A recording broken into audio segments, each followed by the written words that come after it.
Kecaplah dan lihatlah betapa baiknya Tuhan itu. Berbahagialah orang yang berlindung padanya. Saudara-saudari yang terkasih, pernahkah kita merasakan kebaikan Tuhan di dalam hidup kita? Atau kita merasa tak ada kebaikan Tuhan di dalam hidup kita karena begitu banyak pergumulan yang silih berganti menghampiri hidup kita? Dalam firman Tuhan saat ini, kita dapat melihat sosok pengikut Kristus yang merasakan kebaikan Tuhan di tengah-tengah permasalahan besar. Siapakah dia? Dia adalah Daud. Dalam Mazmur 34 dituliskan bahwa pada saat itu Daud berada dalam keadaan yang berbahaya, di mana ia harus berpura-pura tidak waras pikirannya di depan Abimelek, sehingga ia diusir dan harus pergi. Dia pergi ke daerah Filistin. Ketika di Filistin, orang-orang mengenalinya sebagai pahlawan Israel yang telah membinasakan perwira-perwira Filistin, dan ia ingin dibunuh. Pada saat itu, ia merasa bahwa keadaannya sangat terjepit. Namun ia mengingat kebaikan Tuhan pada dirinya.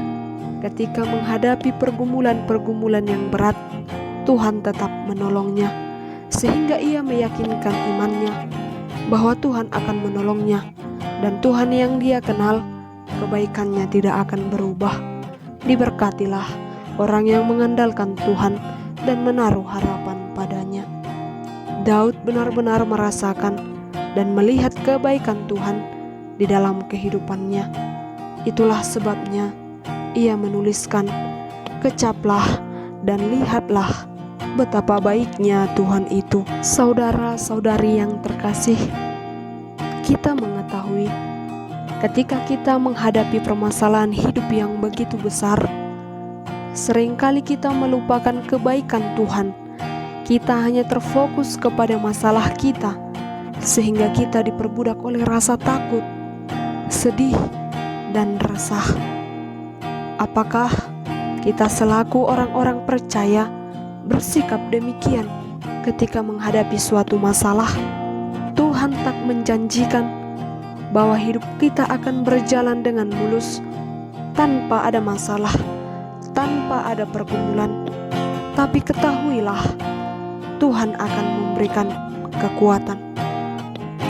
Jika pada saat ini pergumulan hidup silih berganti di dalam kehidupanmu, sehingga tak mampu merasakan dan melihat kebaikan Tuhan, Tuhan menginginkan diri kita lebih dekat kepadanya dan mengarahkan pandangan kita kepada Tuhan yang kita kenal sebagai Tuhan yang Maha Pengasih.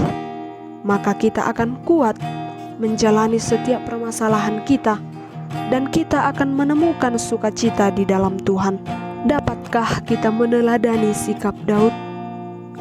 Kita selaku orang-orang Kristen harus bisa meneladani sikap Daud yang tetap dapat melihat dan merasakan kebaikan Tuhan di tengah-tengah pergumulan hidupnya. Jangan biarkan hidupmu dimenangkan oleh masalahmu. Kuatkan iman dan jangan goyah. Berbahagialah orang yang berlindung padanya. Amin.